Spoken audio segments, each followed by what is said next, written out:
Hey, what's going on? My name is Tom Mizza. You're watching my channel, Mizza 14, and I'm here doing a review of The Haves and Haves Not, Season 6, Episode 20, Smitten. Then we're going to jump off to Charles and Landon. They have one scene, and Charles was rehearsing, and he was practicing his speech, and Landon and some other guy was there. So after Charles finished, Landon went to fix Charles' tie. And we all know that Landon loves Charles. He's in love with him. He's smitten by him. But Charles doesn't know that. So when Landon went to go out and do something, the other guy stepped to Charles. And he said, listen about this one. And he said, what's going on? He said, you got to be careful about him. He said, why need to be careful about him? It was like, you know that he's gay. Right? And he said, what? He said so Charles being a good guy, he said, oh, that's messed up. That's bad. He said, why? Because I be saying he like girls and everything and not knowing that he's gay. And he said, you gotta be careful because this guy is smitten by you. And Charles said, that doesn't really care. It's like, we a grown man and nothing's gonna happen. So the guy said the staff is talking because all the time that Landon is doing so much for you and stuff, they wondering is something more going on between y'all two. And I don't like this because just because you know somebody's gay, you think that he's doing something to somebody else, which is Charles at this moment, and that, oh, he's gay, so they spending too much time together, so they must be doing something. I said, get your ignorant ass's mind out of here. Just because they spend too much time together, it's like he likes his job, and as Charles said, he's good at his job. But just the fact that they think they know that he's gay, they feel like it's more doing than the job, and he's doing more with Charles than everybody thinking. So Charles said, stop it and stop coming to my face with that, because Charles don't really don't believe it. And he said, well, just be careful. He said, what you trying to mean? And he's like, I'm a man, he ain't gonna do nothing to me. What's going on? He said, I didn't mean like that. And alright, so Charles said, stop all this talk and don't ever bring this up to me again. So he let the guy leave, and he said, don't even talk about this. And the guy left. So Landon came back and he said, your driver's ready. And Charles said, okay. But now Charles is in his mind thinking, okay, now he realizing maybe Landon has other motives of doing all this stuff for him. And now I guess Charles go ahead and get his head wheel turning that to find out what's more that Landon is doing. And I need to find out more, because I just hard to believe that Charles is so oblivious about Landon, because he was so head on about Candace, do all this background check and everything, and got Candace one up on her. But you can't see the thing that Landon is right in front of you. You can tell that he's doing a lot for you, which is fine. I mean, this guy can do his job, and maybe he would not know that he's gay. But now that the guy told him that he's gay, now I think Charles is going to start thinking about it. But at the same time, Landon doing a good job, and maybe because he loved Charles so much. That's it. So we'll see more about this situation. I want to know how this will play out. I don't think it will play out as much as the other drama that's going on in this show, but we want to see how much this will develop, because we know that Charles is hell bent and getting with Candace. He's so hell bent on one of Candace. So we'll see more about that. Now we get to see when this episode started, when it ended last week, where we know that David pip slapped Veronica across the freaking room. It was funny. Yes, David is the guy. He should have hit her, the woman, and he should have walked away. David's a good guy, so for him to pip slaps Veronica was something like, okay, now we could have had somebody else do that. You could have called somebody else to pip slap her, call Catherine, so call somebody. But the fact that it was him, so it was messed up that he hit her. But everybody had their breaking point, and I guess that's what David's breaking point. The reason why he went over there, because he feel like Veronica's the one that trashed Jeffrey's place when Jeffrey called his dad and said that my place got trashed, instead of saying who it was. So David automatically thought it was Veronica. Went in there after what happened. Veronica is shocked that she got hit. RK went to step to David, thought he was going to do something. David was not backing down. He said, move me. I'm not going anywhere. So I said, RK, sit your little pretty behind down. It doesn't have nothing to do with you. I guess you want to bulk up and boss up to David because he hit a female. Yes, that's okay. That's understandable. But what you going to do? You didn't put fear to David's heart. David was not backing down. He said, what you going to do? He stepped to you, too. So he said, you want this? You could get this hands, too. Fuck out of here. So Veronica was so shocked. She said, you hit me. You hit me. I can't believe you hit me. Blood was going down her nose, and she just so shocked. And she said, I had enough of you. I had enough of you going after my son. Leave my son alone. She said, you know what? I'm coming after him more now. I'm coming after you. I'm coming after Jeffrey. I'm coming after that whole bitch you got the house for. And he said he got that house for her, but she burned the house down and all that stuff. And she says 2 things when we got married I didn't want you to do. I didn't want you to cheat on me, and I don't want you to hit me. And you did both. He said, I never cheated on you. She said, yes, you did. He said, who? I never cheated on you. He said, you the one who cheated on me when you freaking gave freaking head to Benny in the freaking car. I left you from there. And she said, but you hit me. So she kicked, David left, and then RK was trying to say something, but she kicked RK out. RK got his stuff and left. And she kept singing the song. You will regret this. You will regret this.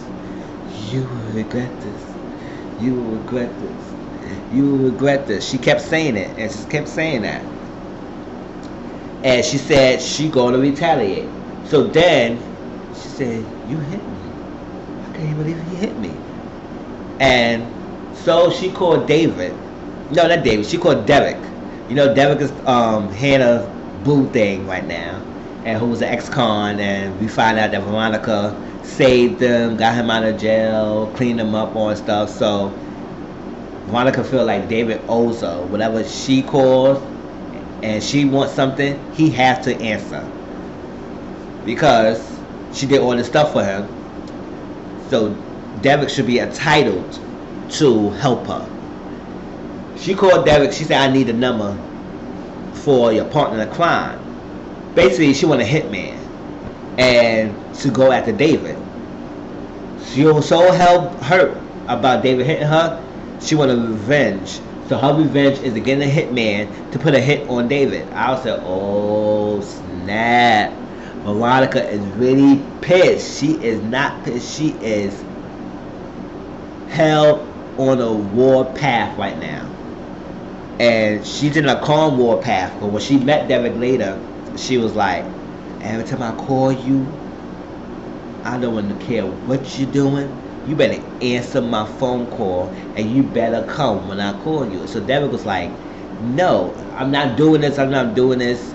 And you don't want me to go back the way I was, because I'll try to get myself clean. I clean myself all this long ass time for you to come and try to threaten that. And he said, you ever call me again, I'm going to show you how I was when I was 15 years ago. Oh, she said, you threatening me? He said, well, if you put me in a situation again, yeah. And so he left. She said, he must have think I'm crazy. You know, he must be out of his mind threatening me. Fuck out of here. I helped him and he want to threaten me. So that's the beginning of Veronica Warpath. So we will find out more in the next episode. They showed that she showed pictures to somebody and said, this is your target. So I said, oh, she's serious. She's serious. David, you fucked up. You should ask Jeffrey who the hell trashed the place before you went all the way to Veronica. But I guess he wanted to lash out.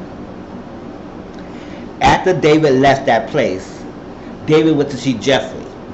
Now, David said, I'm so pissed at your mom. And he said, my mom? He said, yeah. She doing trash. And she said, no, my mom didn't do this. So he was like, what? He said, who did? He said, Officer Justin. And David said, what? And he was like, was it before or after you had sex? And he said, well, Jeffrey said, how did you know that? And he said, your mom told me. And he said, after. He said, do you still love him?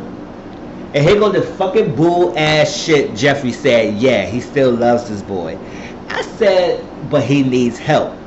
I said, no, you cannot change somebody. And David told Jeffrey, I love your mom, but she not going to change. So what you make you think she going to change Justin? He's the same as way. He's not going to really change. He feel possessive. He's showing his authority over you. He's violent. He's very unstable. For you think you could change him or he needs help and you still love him? I say, yeah, Jeffrey, you like that attention. You like that freaking crazy Justin. That's why you keep going after him. So like that.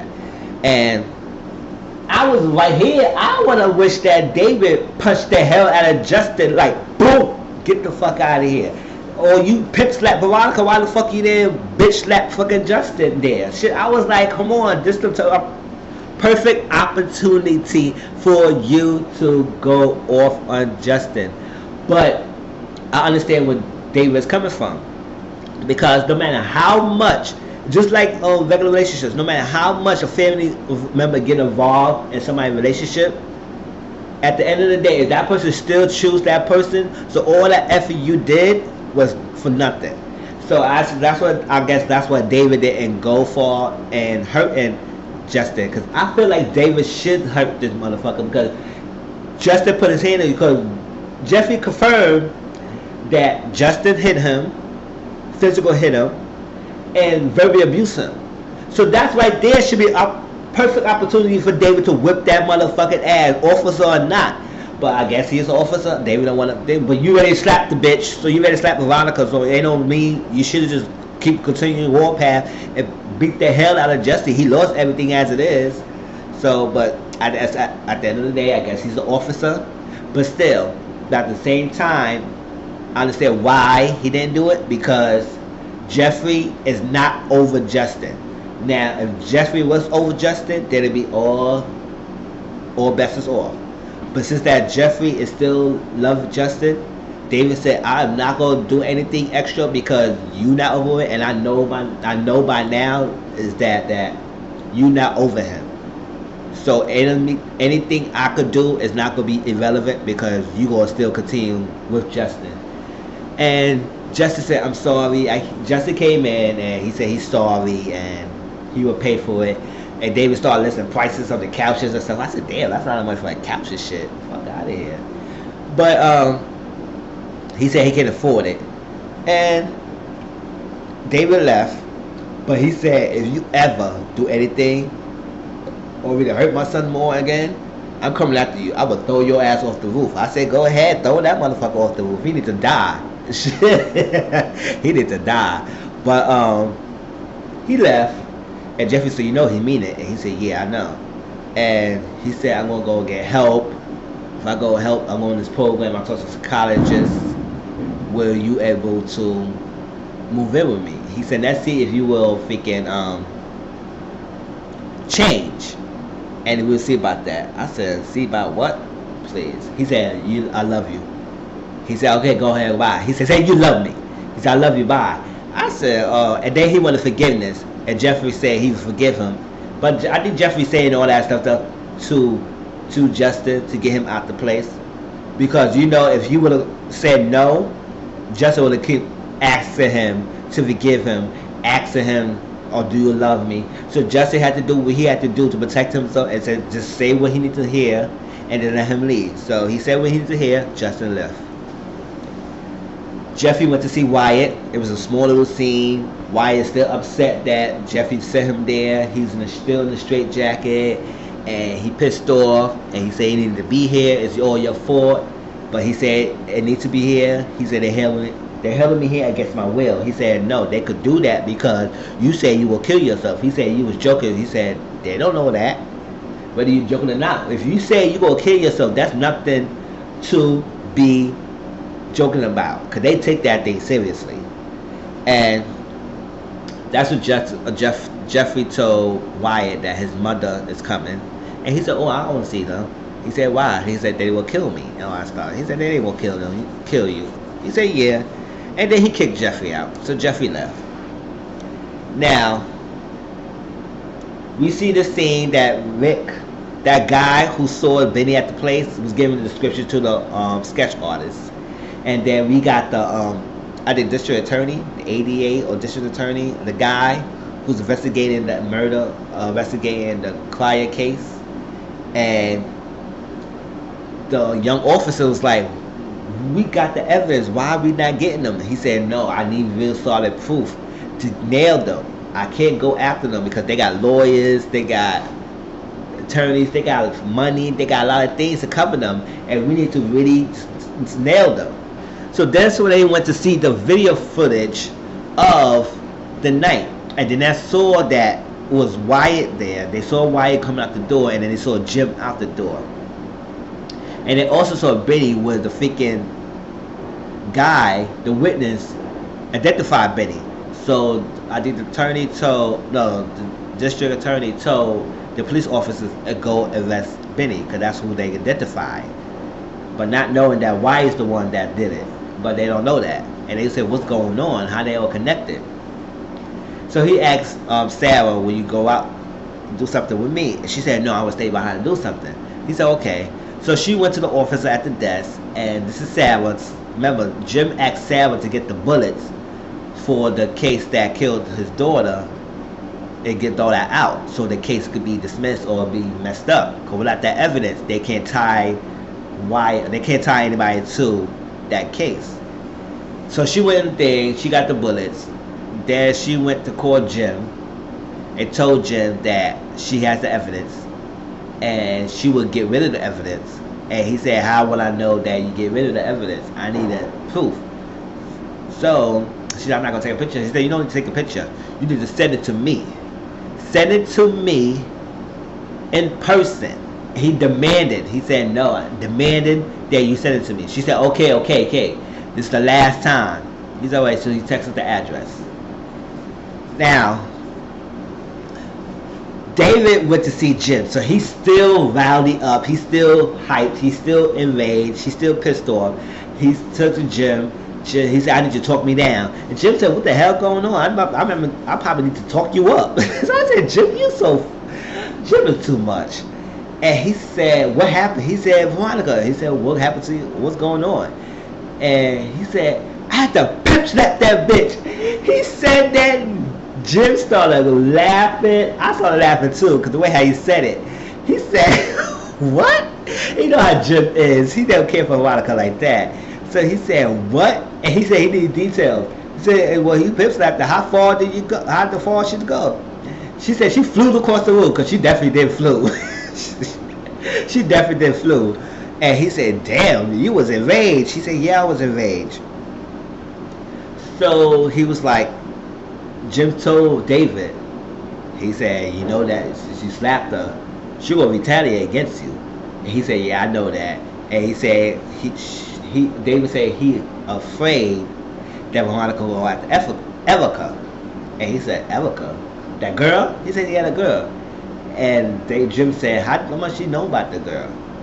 And he said, "You smitten about her, right?" And he said, "Yeah, I smitten about her." And he said, "I'm not going to marry her, but I like her company." He said, "How much you know about this girl?" And he said he had Oscar do a background check. And you know Jim don't like Oscar right now. He said, "Oscar, that's a weak form of confidence." And he said he know that he got the money in Benny account. And he said he know that. So this when then Sarah started warming up. And Sarah knocked on the door. He told David, "I'll talk to you later," and you go out that way. And that Sarah came in. Sarah gave him the bullets. And he said, "That's it. We all done." Jim nasty ass, he said, "Oh no, we not." And I said, "Sarah, you know you keep falling for this every time. He is not gonna let you go. You keep doing this thing, he will add another thing. You keep doing this, he will keep adding." So I said, "Stop, put your foot down and stop monitoring him and stop messing with the guy." But he said, "I want to show you this room." She said, "This is your wife's house." He said, "And you know, Jim do not fucking care about Catherine." She said, "No, I am done. This is it. I am done with you." And just walked out.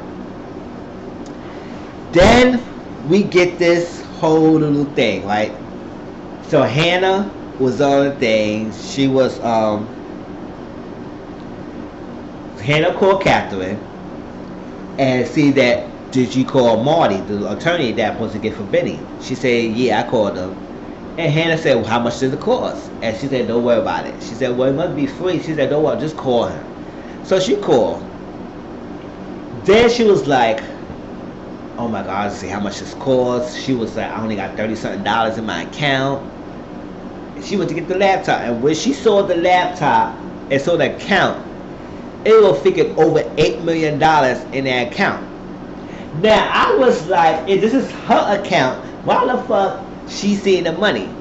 But then I said, I know Benny did not put the money, gave Candace the account, their joint account, with Hannah and Benny together, instead of his own separate one.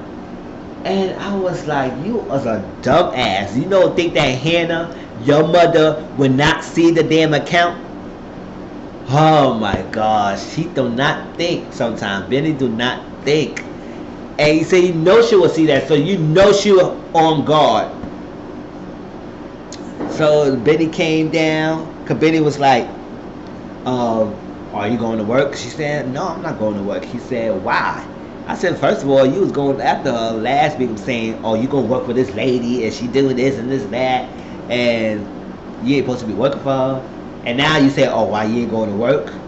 I would say, you be a condescending little fucking prick. But, she said no. She worried about him, and she said she need to pay for a lawyer. And he said, we don't have any money for the lawyer. She said, the lawyer that I got for Catherine. She said, I already told you I'm going for Veronica. I told you I didn't want you to deal with that lady. And he said, we go get the attorney to Catherine. We don't have the money. She said, oh yeah, we have the money to pay for it. He said, no, we don't. He said, yes, we do have the money. And look at the account. And he saw it, and he said she called Catherine when she first saw it, and said, call me back, it's urgent, you need to call me back, what you was doing. So Catherine called back, and while I missed that she was calling Catherine, Benny was looking at the laptop, and he realized the money was from Candace, right? And that Candace put the money there. But at the same time, Hannah was calling Catherine, and Catherine, he said, well, you messed up. You did too much. You put too much money in my account. She said, what you talking about? She said, you put over $8 million in my account. And Catherine said, I didn't put that money in your account. She said, well, if you didn't do it, who the hell put that money there? And she said, well, I know. I will call you back. She said, okay. And she said, oh, well, I'm about to call somebody because this is a mistake. We need to get that money out. It's a mistake they put that money. We could go to jail for that. He said, no, it's not a mistake. He said, yes, it is. He said, no, it's not a mistake. Then when he called, he said, Candace, when she heard Candace's name, Hannah got motherfucking pissed. She said, oh, hell no. Oh, you saw her, the guard went out of her. She got pissed. She said, Candace, she said, what the fuck did this girl did to us now? So Candace said, Benny told Candace that Mom found out the money, and then you put this in my account. She said, how did she know? It was a joint account. You didn't tell me it was a joint account. He said, well, you didn't ask. I said, yeah, you need to ask that dummy ass Benny every damn question so he can understand this shit. If you tell him you need a bank account, he will put the freaking account in their freaking joint account. Not knowing that, oh my God, you know that Candace don't want Hannah to know that the money that he got. And you try to keep it a secret. It was between y'all two, and you were trying to hide it from Hannah. And now you put it in their joint account. Now you think that she was not going to find out. Candace said, I will come over there and I'll explain to you. Do not let her touch the money. She went over there and she explained to him that the money was from somebody that she blackmailed. She said, well, you blackmailed this person, you blackmailed the person who was supposed to be president. And Benny said, you blackmailed the super big president? She said, no, it wasn't him. She said, who got the money? She said, well, somebody I need to blackmail. And she said, come with me. We can open your account. I can give you $1 million. And you know, when Benny heard that $1 million, that motherfucker was stuck on the $1 million. He said, $1 million? You said $1 million? $1 million? I said, yeah. She said $1 million trick. But he was so hell-bent. And Hannah said, no, you ain't getting that money, hell to the no. And Candace didn't want to talk to Hannah. Every time Hannah was talking, she said, again, I'm not talking to you, I'm talking to Benny. I said, being really rude. And then Hannah got her. He said, this is exactly what happened last time. Put the picture of her son, Candace's face, and Candace will not look at the picture. She said, why you don't look at the picture? Why you don't look at the picture? She said, why you always like this? Why you always got God in you? Like you always good at two shoes. That's where Candace is coming from. And then all of a sudden, she said, oh, well, he can't get the account open. She said, why not? Because he needs 2 signatures. And he said, yeah, that's right. And he said, damn. And he said, you know, mom is not going to put that signature. You know damn right I'm not helping you open an account with my signature. Hell to no. She said, where you going to get the money? So I can give the money back to FBI. It's an FBI? Yes. And that's when the police officer knocked on the door. They said, who is it? Police. They said, police is for what? He said, I'm here for Benjamin Young. And Benny said, oh yeah, I'm Benjamin Young. He said, you under arrest. He said, what for? And Candace said, what did you do? And that's how it ended. Now, one of the last thing before I forget, Erica had this little thing and it had a happy face. So right there I thought that, oh, this bitch got fucking pregnant. I said, oh my god, she really going in. But she getting pregnant. She ovulating. The test was showing that she's ovulating, that she ready to get pregnant. So she planning to get pregnant by freaking David, secure the bag. I said, oh, hope David find out who the fuck she is before she gets her plan done. And she calls Rocky and she said she thinking about Rocky, and she was like, you know what, I think about you said, and I want to be in. But Rocky said, you know what she did to me? She said, what? She beat me with a golf club and I'm in the hospital. She said, what? That's crazy. So when she said she needs Rocky to apologize to Candace, he said, what? I'm not going to do that. She said, no, I need you to apologize to Candace. You don't have to mean it, but apologize to her because you're the only one who knows her. And basically he want Rocky to get good graces of Candace so he could feed her information and she could use that. I guess she's trying to take Candace down, whatever she's trying to do. But she said she would pay him, and when he said that, he said, oh, okay, I'll get out of the hospital and see what I can do with her. And that's what the episode. I mean, it was a lot. I can't wait to next week and see how this plan going, how Veronica could keep go execute her plan, what Candace gonna do to Hannah, because Hannah is putting a hamper on her plans with her money, and she needs her money. See what they're gonna do with Benny. We'll see what more gonna happen. I can't wait till next week to see any more about this drama. I want to know if Charles gonna confront Landon about what he heard, or keep an eye out on Landon. But it's getting good. I can't wait till next week. I'll talk to y'all all later. Peace.